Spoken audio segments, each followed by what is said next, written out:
ইয়াৰ মাজতে আমাৰ অৱসৰপ্ৰাপ্ত অধ্যক্ষ চৌধুৰী ডাঙৰীয়াই মোক কৈ গৈছে যে এই 235 গৰাকী ষ্টুডেণ্টৰ মাজতে 10-12 গৰাকী এনেকুৱা ষ্টুডেণ্ট আছে যাক যদি আমি ভালকৈ এনকাৰেজ কৰিব পাৰো অহাবাৰ তেওঁলোকে IASও ক্ৰেক কৰিব পাৰিব।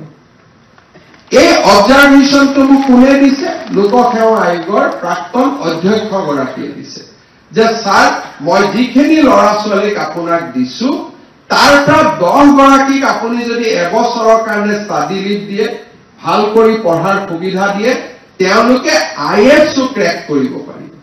অৰ্থাৎ স্বচ্ছ নিযুক্তিতে সম্পন্ন হোৱা নাই। আমাৰ বিষয়াসকলে আজি স্বচ্ছ নিযুক্তিৰ পিছতো আমি আৰু কেনেকৈ উৎকৰ্ষ সাধন কৰিব পাৰো তাৰ বিষয়ে আজি চিন্তা চৰ্চা আৰম্ভ হৈছে।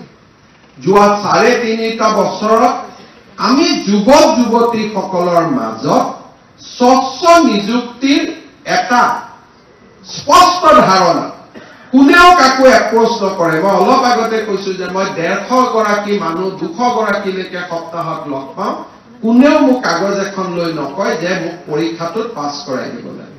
বিকজ দ্যাট মেছেজ হেজ গন very loud and very strongly যে আমাৰ নিযুক্তিৰ ক্ষেত্ৰত অসমত এতিয়া টকা পইচা কোনেও নলয়।